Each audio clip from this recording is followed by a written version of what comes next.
प्यारे विद्यार्थियों, good morning to all of you. तो चलिए बच्चों, अब हम मैट्रिक्स के समापन के उपरांत, है ना, मैट्रिक्स चैप्टर जो कि खत्म हो चुका है, अब उसके बाद हम एक नए टॉपिक की ओर बढ़ते हैं बच्चों, जिसका नाम है क्या, डिटर्मिनेंट्स, सारणिक। तो प्यारे विद्यार्थियों, मुझे उम्मीद है कि आप लोगों ने अभी तक के मैट्रिक्स के सारे प्रश्नों को बना डाले होंगे, और नहीं बनाए होंगे तो आप उस पर प्रयास कर रहे होंगे। ठीक है, तो मैं पीछे और न बढ़ के आगे की ओर बढ़ता हूँ, आप उसे बैठ के बनाइए। मिनिमम 5 से 6 नंबर के प्रश्न मैट्रिक्स से आएंगे ही आएंगे, और आपको वैसे ही मिनिमम सारणिक से भी 5 से 6 नंबर के प्रश्न आते हैं। तो हमारा 10 से 12 नंबर का ऑलमोस्ट दोनों चैप्टर है। ठीक है, मिनिमम आपको 12 नंबर तो दिला के जाएगा ये चैप्टर। ठीक है, मैक्सिमम 15 नंबर भी हो सकता है। तो चलिए इस दोनों चैप्टर को अच्छे से पढ़ते हैं, समझते हैं। ठीक है, तो आज मैं आपको ले चलता हूँ सारणिक का इंट्रोडक्शन पार्ट में, और साथ साथ देख लेंगे सॉल्यूशन 4.1 देख लेंगे। बहुत सरल है, तो आपको डिटेल करने का प्रयास कर रहा हूँ। सीजी बोर्ड का एनसीईआरटी बुक है, उसको हिसाब से मैं उसको लेके पूरा चल रहा हूँ। ठीक है, युगबोध नवबोध प्रकाशन का बुक है। आप जो बच्चे घर में पढ़ रहे होंगे वो पूरा question to question, solve to solve आप उस पर पूरा एक वीडियो देख सकते हैं। ठीक है ना, तो वहां से मैं रेफरेंस बुक लेके चल रहा हूँ। तो चलिए देखते हैं क्या है डिटर्मिनेंट्स, है ना, क्या जरूरत हमको। तो डिटर्मिनेंट्स क्या है, मैं इसको किस रूप में खत्म करूंगा आज के चैप्टर में। हम लोग आज के टॉपिक, आज के वीडियो इसमें क्या है, परिभाषा कैसे होता है, कोटि क्या है, संकेतन क्या है, द्वितीय कोटि के सामने का प्रसार और मान निकालेंगे, तृतीय कोटि के सामने का प्रसार और मान देखेंगे, उप सारणिक और सखंडक देखेंगे। तो चलिए पहले मैं स्टार्ट करता हूँ क्या है। तो सारणिक है क्या, सारणिक की आवश्यकता क्यों पड़ी हमको, ठीक है, उस पर चर्चा कर लेते हैं। सारणिक कुछ नहीं है, बहुत सरल सा चीज है। सारणिक है क्या चीज, अगर इसे मैं क्या है बोलूं इन जनरल वे में, तो एक विशेष रूप से, सारणिक क्या है, विशेष सूक्ष्म रूप से लिखा गया एक व्यंजक है। ठीक है, सारणिक क्या है, विशेष सूक्ष्म रूप से लिखा गया एक व्यंजक है। ठीक है, चलिए मैं इसको वापस लिख देता हूं, आप ताकि लिख पाओ इसे। विशेष सूक्ष्म रूप से लिखा गया एक व्यंजक है। ठीक है, ये हो गया क्या है।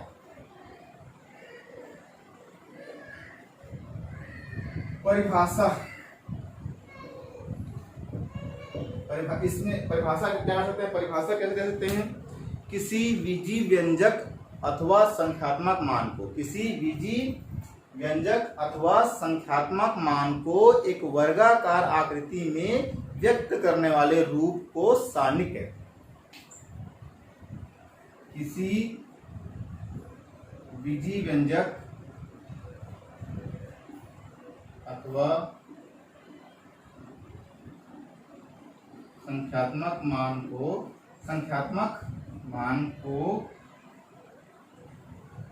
एक विशेष वर्गाकार आकृति में व्यक्त करने वाले रूप को सारणिक कहते हैं।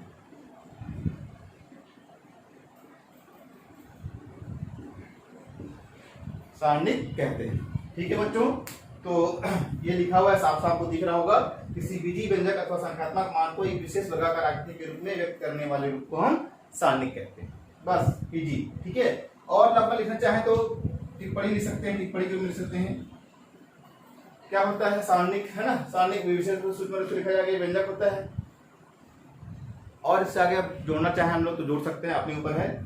इससे एक संख्यात्मक मान होता है और जिसे हल करके प्राप्त करते हैं। ठीक है, तो चलिए देखते हैं इन दोनों को मैं थोड़ा जस्टिफाई करने का प्रयास करता हूं एक एग्जांपल के जरिए। इसे बिठा देता हूं ताकि जगह आपको मिलेगा, है ना, देखने के लिए। तो क्या बोलता है ना, अपन एक युगपत समीकरण विचार करते हैं। माना एक चर वाले रैखिक समीकरण, समीकरण देते हैं। क्या a1x plus b1y equal to 0, a2x plus b2y equal to 0। ठीक है, ये हमको एक चर वाले रैखिक समीकरण है। अब हम इसको सारणिक के रूप में कैसे व्यक्त कर पाएंगे, ये इसको देखने का प्रयास करेंगे।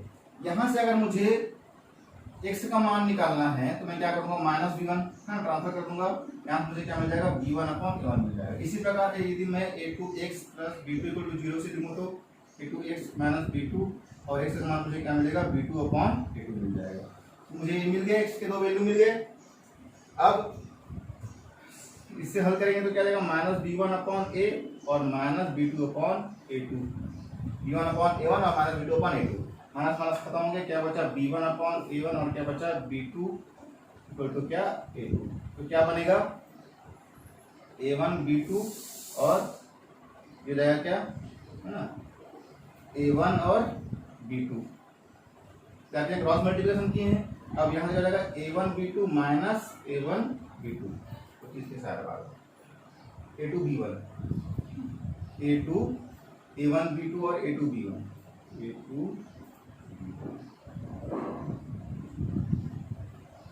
ठीक है बच्चों, ये ऐसा करके किया गया है। तो इस का बचेगा 0 बचेगा। इस प्रकार से मैं, और इस चीज को मैं कैसे लिख सकता हूँ, देखो सारणिक अब आ रहा है a1 a2 b1 b2 equal to 0। इसको हल करवा आपको मिल जाएगा क्या, a1 b2 a2 b1। ठीक है, इसे लिखेंगे कैसे, a1 b2 और a2 b1 लिखेंगे। तो ये हो गया, इस व्यंजक को है ना, इस बीजी व्यंजक को मैंने इस रूप में ला दिया। ठीक है, तो यहां से स्टार्ट हुआ था मेरा रैखिक समीकरण और इसमें जाके ये समापन हो गया। ठीक है, तो क्या हो गया, एक विशेष सूक्ष्म प्रकार से लिखा गया एक व्यंजक होता है सामने। ठीक है बच्चों, तो ये अब इसी प्रकार हम थर्ड के भी निकाल सकते हैं। तो थर्ड पे कौन सा व्यंजक किया जाए, या बुक में बना के देखना आप, है ना, ये इसी प्रकार से बनाया गया उसको भी। उसमें 3 इक्वेशन ले लेंगे हम लोग। ठीक है, कैसे 3 इक्वेशन ले लेंगे, युगपत समीकरण a1x plus b1y plus c1z equal to 0, a2x plus b2y plus c2z equal to 0, a3x plus b3y plus c3z equal to 0। अब हम इन तीनों समीकरण को हल करेंगे, है ना, इन तीनों समीकरणों को हल करेंगे तो हमें कुछ ऐसा इसे हम लिख सकते हैं, a1 b1 b2 b3 c1 c2 और c3। ठीक है जी, इसका मैं अगर मैं रिप्रेजेंट कर रहा हूँ सारणिक के रूप में, सारणिक के फॉर्म में, इस इक्वेशन को अगर मैं सारणिक में रिप्रेजेंट करूँ तो मुझे ऐसा मिलेगा। और इसका अगर मैं हल निकालना चाहूँ तो कैसा हो जाएगा, इसका हल कैसे होगा इसको भी समझ लेते हैं। इसको मैं ला सकता हूँ ऐसा हल करके ना, आपको वज्र गुणनखंड विधि लगा के इसको सॉल्यूशन करना पड़ेगा। यहाँ पे के मान लेना, ठीक है, ऐसे 2 समीकरण को ले लेना, 2 समीकरण को लेकर तो मुझे क्या मिलेगा, जैसे मैं x निकालना चाह रहा हूँ तो ये b2 c3 और b3 c2। इसी प्रकार y में जाऊंगा तो y पद को छोड़ देंगे, इसको ले लेंगे a3 c2 माइनस क्या a2 c3। उसी प्रकार z पे जाएंगे तो क्या मिलेगा मुझे, a2 b3 minus a3 b2, है ना, ऐसा कुछ मिलेगा। और इसे मैं क्या करूंगा, सॉल्व करूंगा वज्र गुणनखंड विधि लगा के या विलोपन विधि लगा के। कैसे मुझे क्या निकालना है, x y z का मान निकालना है। ठीक है, वो जो मान आएगा उसे हम इस समीकरण में रख देंगे तो जो आपको जो समीकरण मिलेगा उसको फिर हमको इस फॉर्म में कन्वर्ट करना होता है। ठीक है, ये बुक में दिया हुआ है तो ये आपको हिंट के लिए बता दिया हूँ। अब ये इस पे अपन चलते हैं तृतीय सारणी वाले को कैसे हल करते हैं। ठीक है, इसका प्रसार निकालने वाले तो कैसे लिख सकते हैं, तो कर लेना, इस पर टाइम पास नहीं करूंगा मैं। अब इसको आपको बता रहा हूँ, ये इसको कैसे लिखेंगे, a1 है ना, मैं क्या कर रहा हूँ, इसलिए लिखने का तरीका हो गया। ठीक है, प्रसार कैसे करते हैं, a1, मुझे a1 का मान चाहिए तो मैं क्या करूंगा, इस पंक्ति को और इस रो को छोड़ दूंगा, क्या बचेगा,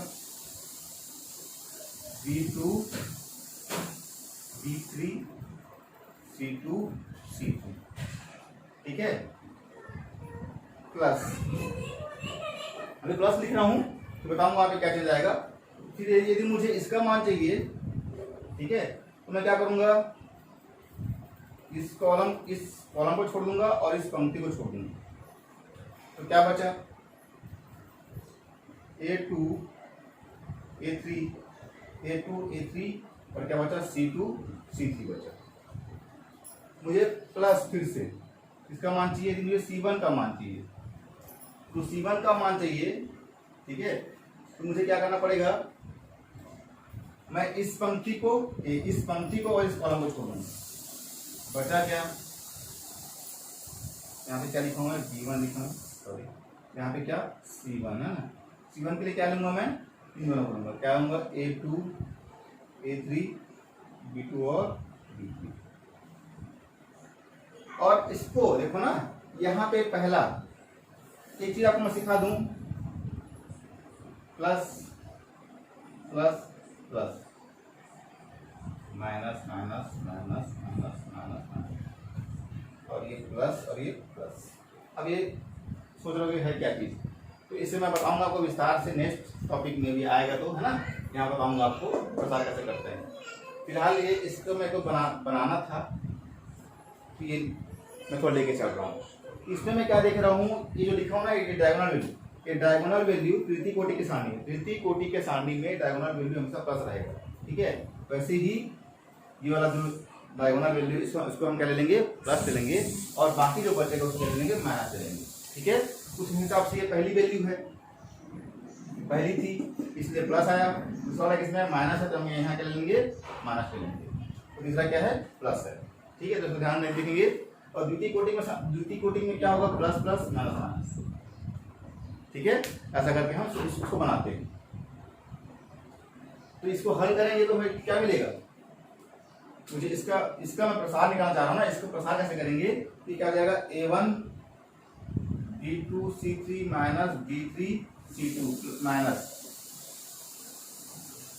B1 ऐसे जाएगा, A2 C3 A3 C2 plus C1 ऐसे जाएगा, A2 B3 minus A3 B2। तो बच्चों को इस प्रकार से इसका क्या मिलेगा, प्रसार मिलेगा। इसका इस है ना, इतने चीज को इस जो फॉर्म में था, एक समीकरण, एक इक्वेशन मिला, एक बीजी व्यंजक मिला, इस बीजी व्यंजक को मैं एक विशेष प्रकार से लिख दिया, ठीक है। अभी इस कुछ देर के लिए इनको भूल जाते हैं, फिर आपस समझाऊंगा तो विस्तार से बताऊंगा। तो ये इतने प्रकार, इस प्रकार से जो बीजी व्यंजक लिखा हुआ है, इसे मैं इस प्रकार से ब्रैकेट में लिख दूं, है ना, एक लिख दूं, A1 A2 A3 B1 B2 B3 C1 C2 और C3। तो ये कहलाएगा एक,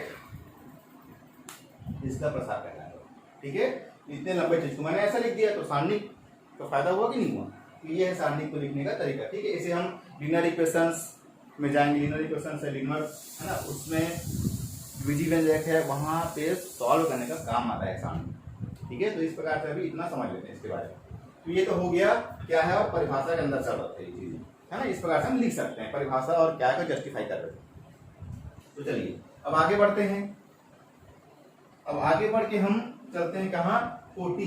तो कोटि के बारे में, कोटि क्या होता है, कोटि जानते हैं आप, कोटि किसे कहते हैं, कोटि यानी कि क्रम। सारणी का क्रम क्या है, सारणी का क्रम क्या है, तो क्रम क्या, अगर मैं मान लो जाए, है ना, ABCD लिखा हूँ, ABCDEFGHI लिखा हूँ, तो ऐसा कुछ डिनोट किया जाता है, ठीक है। ये अगर दो पंक्ति है तो R1 और R2, और ये क्या है, C1 और C2। इसमें हम इसको पंक्ति बोलते हैं, इसको कॉलम बोलते हैं। हॉरिजॉन्टल जो होता है उसको, हॉरिजॉन्टल एलिमेंट्स मेक्स क्या, रो, एंड वर्टिकल एलिमेंट्स मेक्स क्या, कॉलम। तो जो हॉरिजॉन्टल एलिमेंट्स से मैं पंक्ति कहूंगा, जो वर्टिकल एलिमेंट्स उससे क्या कहूंगा, स्तंभ कहूंगा। तो दो पंक्ति और दो स्तंभ होते हैं, तो हमेशा जो इसका क्रम होगा वो कैसा होगा, 2x2 का होगा। तो इसे मैं n क्रम का बोल दूंगा। n क्रम मतलब जितने पंक्ति उतने कॉलम है, 2 है तो 2 पंक्ति 2 कॉलम, 3 है तो 3 पंक्ति 3 कॉलम, ठीक है। इसे n ऑर्डर का हम क्या कहेंगे, सारणी कहेंगे। ठीक है, उसी प्रकार 3 है तो 3 क्रॉस 3 का हो जाएगा, तो 3 क्रॉस 3 ना बोल के इसमें n क्रम बोल देंगे। n क्रम बोलने का मतलब ही है कि उसमें जितने रो हैं उतने क्या हैं, कॉलम हैं। तो ये होता है हमारा कोटि। ठीक है, तो n क्रम कोटि कैसे बोलूंगा, अगर ये सारणी में n पंक्ति है और n स्तंभ, यदि कोई सारणी n पंक्ति और n स्तंभ को रखता है तो सारणी क्या कहलाएगा, nवें क्रम का सारणी कहलाएगा। कोटि हो गया। संकेतन, इसे दिखाते कैसे हैं, तो सारणी को दिखाने के लिए हम डेल्टा इस्तेमाल करते हैं या डी का इस्तेमाल करते हैं। ठीक है, डिटरमिनेंट, डी फॉर डिटरमिनेंट, या फिर क्या डेल्टा से हम दिखाते हैं सारणी को। और इसको कैसे इस फॉर्म में लिखते हैं ना, मैट्रिक्स में क्या अंतर था, मैट्रिक्स से ब्रैकेट फॉर्म में लिखते थे, ब्रैकेट ना लिख के मॉड वाला जो चिन्ह होता है उस पर लिखते हैं। यहाँ तो मॉड वाला अर्थ नहीं निकल रहा है ना, लेकिन रिप्रेजेंट ऐसे ही करते हैं। यहाँ जो वैल्यू निकलेगी वो हमेशा प्लस होगी ऐसा नहीं है। ठीक है, मॉड के कॉन्सेप्ट से अलग है, दिखाने का तरीका है, इसे हम ऐसे दिखाते हैं बस। ठीक, फिर हम देखते हैं द्वितीय कोटि का सारणी किसे कहते हैं। द्वितीय कोटि का सारणी, द्वितीय कोटि के सारणी का नाम से पता है आपको। द्वितीय कोटि का सारणी का मतलब क्या है, 2 पंक्ति है और 2 कॉलम है। ठीक है, A B C D, 2 पंक्ति और 2 कॉलम, 2 पंक्ति और 2 क्या हो गया, कॉलम हो गया। तो इसे हम क्या कहेंगे, द्वितीय कोटि का सारणी कहेंगे। ठीक है, इसका मान कैसे निकालते हैं, इसका मान निकालते हैं, इसके मान निकालने के लिए हमको इसके प्रसार को समझना पड़ेगा। तो प्रसार कैसे निकालते हैं, ये होता है क्या, AD minus BC, AD minus BC। ध्यान देंगे क्या रहेंगे ना, जो मुख्य विकर्ण के अवयव है, मुख्य विकर्ण अवयव का गुणनफल, ठीक है, माइनस शेष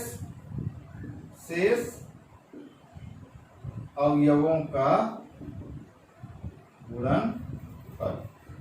ठीक है बच्चों, तो इस तरह से हम द्वितीय कोटि के सारणी को निकालते हैं। कैसे निकालते हैं, मुख्य विकर्ण अवयवों का गुणनफल माइनस क्या, शेष अवयवों के गुणनफल। ठीक है, ये द्वितीय कोटि के सारणी का प्रसार होता है, ये इसका मान होता है, मान निकालना होता है। तो इस पे क्वेश्चंस करेंगे, क्वेश्चंस का ज्यादा समझ आएगा। ठीक है,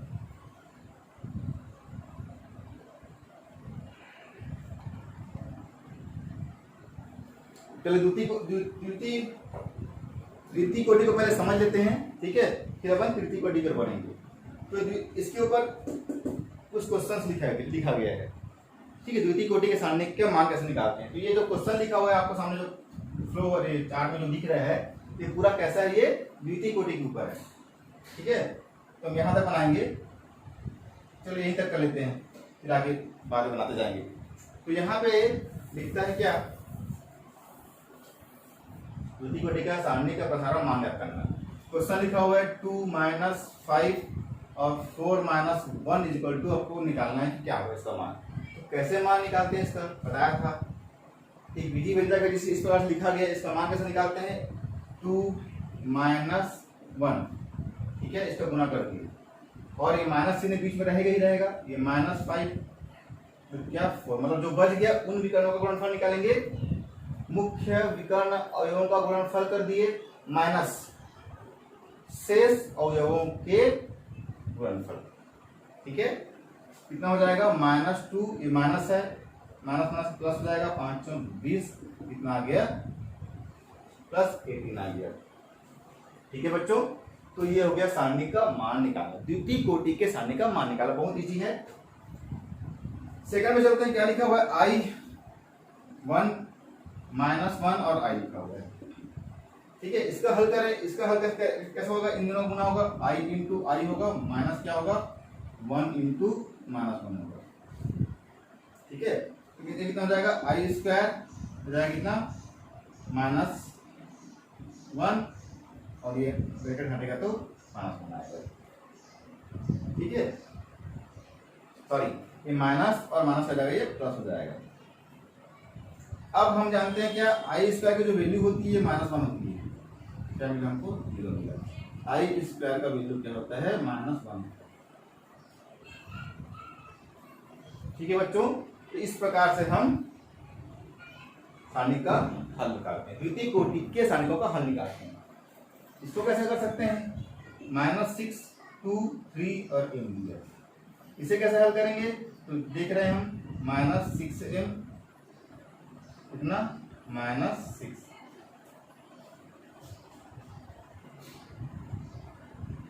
ठीक है, और इक्वल टू 0 है ना, क्योंकि हमको m का मान निकालना है, m का मान निकालना है, तो इसलिए क्या रहेगा 0 रहेगा, ये कितना हो जाएगा 0 के बराबर हो जाएगा। अब हमें मान निकालना, तो कैसे निकालेंगे, -6m इक्वल टू कितना 6, m का मान हो जाएगा 6 -6 क्या आएगा -1। तो ऐसे ही हमें सारणिक को हल करना होता है, ठीक है बच्चों। इस क्वेश्चन को हल कैसे करोगे, क्वेश्चन नंबर 4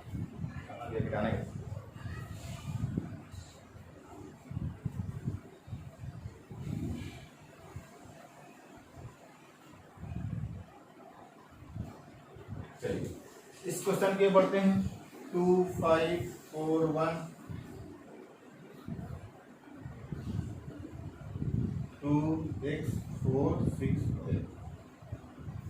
तो मैट्रिक्स में हम कैसे करते थे, मैट्रिक्स में कैसे करते थे, इन दोनों को ले लेते थे, इन दोनों को ले लेते थे, इन दोनों को और इन दोनों को बराबर ले लेते थे, तो वहां से हमको वैल्यू मिल जाता था। लेकिन ये मैट्रिक्स नहीं है, ये सारणिक पढ़ रहे हैं हम लोग, ठीक है। सारणिक में हमें ऐसा नहीं करना पड़ेगा, सारणिक में हमें क्या करना पड़ेगा, सारणिक में हमें सारणिक रूल फॉलो करना पड़ेंगे। मैं आपको एक क्लास में जब इसकी जस्ट बाद एक क्लास दूंगा इंट्रोडक्शन के बाद, जिसमें मैट्रिक्स और सारणिक में क्या अंतर है उसको जरूर बताऊंगा। यहाँ पे कुछ जो रूल्स है वो अलग हो जाते हैं। तो यहाँ पे हमें क्या करना पड़ेगा, हमें पहले इस सारणी का मान निकालना पड़ेगा और इस सारणी का मान निकालना पड़ेगा, फिर उस सारणी को जो इक्वल का चिन्ह से उसको हमको हल करना पड़ेगा। तो देखते हैं कैसे, इन दोनों का 2 -5 20, वैसे इधर करेंगे क्या, 2x² -24, तो सारणी निकल गया। फिर अब पक्षांतर कर दो, ये कितना हो जाएगा -18, इधर आएगा तो +24 और ये 2x², क्या बन जाएगा यहाँ देखो 6 2x², 6/2 x², क्या मिलेगा हमको 3x²। फिर मुझे x की वैल्यू चाहिए तो +-3। तो इस प्रकार से हम मैट्रिक्स को सॉल्व करते हैं, ठीक है बच्चों। उम्मीद है आपको समझ में आ रहा होगा। चलिए फिर इसको समझ लेते हैं, sin alpha cos beta cos alpha sin beta, ठीक है। इसको आप हल करेंगे। तो इसको हल करने से पहले तृतीय कोटि के सारणी का प्रसार को देख लेते हैं, ठीक है, फिर आगे हम बढ़ते जाएंगे। फिर वैसे जैसा भी मैंने बताते जा रहा हूँ, ये क्वेश्चंस बिल्कुल वैसे ही बनते जाएंगे, आप पूरा बनेंगे, इसको भी बनाएंगे। उसके बाद तब तक आप इस पे फोकस करें, ठीक है। ये आपके लिए होमवर्क कर छोड़ता हूँ, कुछ तो आप करो 1, 2, 3 क्वेश्चन, तब तक हम इसमें आते हैं। फिर लिखते हैं तृतीय कोटि के सारणिक, तृतीय कोटि के सारणिक और उसका प्रसार। तो तृतीय कोटि के सारणिक कैसे बनता है, तृतीय कोटि के सारणिक लिखते कैसे हैं, हम जनरली ऐसे भी लिख सकते हैं A2 B1 B2 B3 C1 C2 C3, कोई इशू नहीं है। या ऐसे भी लिख सकते हैं A1 A2 A3 B1 B2 B3 C1 C2 और C3। कई जगह ऐसे भी लिखे होते हैं, कई जगह आपको ऐसे भी लिखे होते हैं, तो दोनों सही है, कोई दिक्कत नहीं कि ऐसा लिखा गलत है, ऐसा नहीं है, ठीक है। आप दोनों में किसी को भी लेके चल सकते हैं, ठीक है। तो ये हो गया हमारा तृतीय कोटि का सारणिक। सारणिक फॉर्म में बात कर रहे हैं। इसका प्रसार कैसे करते हैं, इसका प्रसार बात मैं समझा देता हूँ। इसका प्रसार अगर यदि मैं इसको लेके चल रहा हूँ, इस फॉर्म को लेके चल रहा हूँ, इसका प्रसार हम क्या करते हैं, सारणी का प्रसार जो है कैसे करते हैं, किसी भी पंक्ति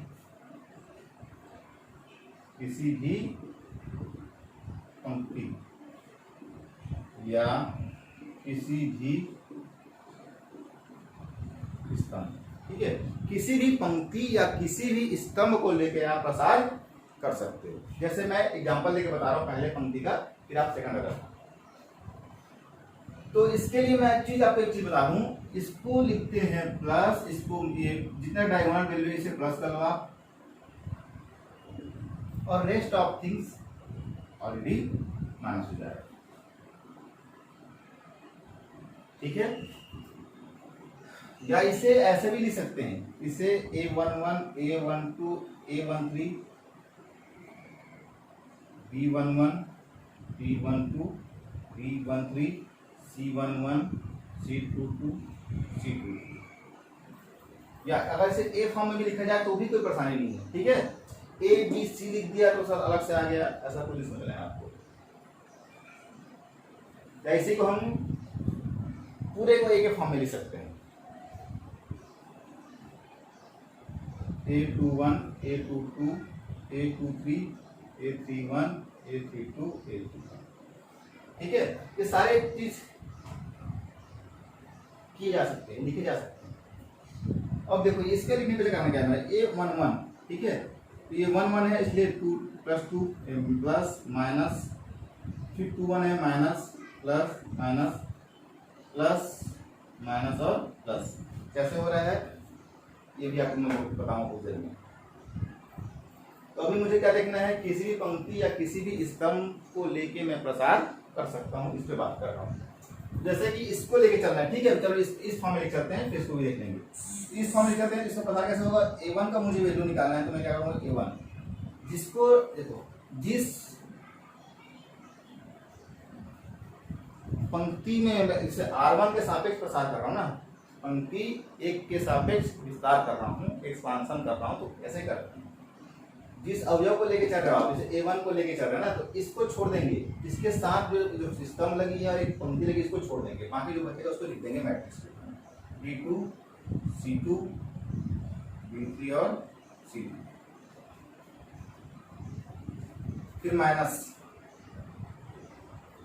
ठीक है। माइनस क्या करेंगे, जैसे फिर मुझे A2 को लेके, अब A2 के लिए लिखना है, A2 के लिए लिखना है, तो A2 के लिए कैसे लिखूंगा, A2 के लिए बनाऊंगा फिर वैसे, देखो इसको छोड़ो A2 को लिखना है, तो A2 वाले लाइन को छोड़ दूंगा, A2 वाले पंक्ति को, A2 वाले स्तंभ को और इस पंक्ति को छोड़ देंगे। क्या बचा B1, अभी प्लस माइनस को नहीं लिख रहा हूँ, ठीक है, प्लस माइनस में फोकस नहीं कर रहा हूँ, B3 C3 प्लस A3 में जाऊंगा तो फिर से इसको लूंगा और फिर कुछ लूंगा, क्या बच जाएगा B1 C1 B2 C2, ठीक है। अभी ये इस चीज को हटाओ, कंफ्यूज हो गया, इसको हटा देता हूँ। ये हो गया इसका प्रसार। कैसा लिखेंगे इसे, B2 C3 B3 C2 minus A2 B1 C3 minus B3 C1 plus A3 B1 C2 और B2 C1। तो इस प्रकार से इसका क्या होता है, प्रसार होता है।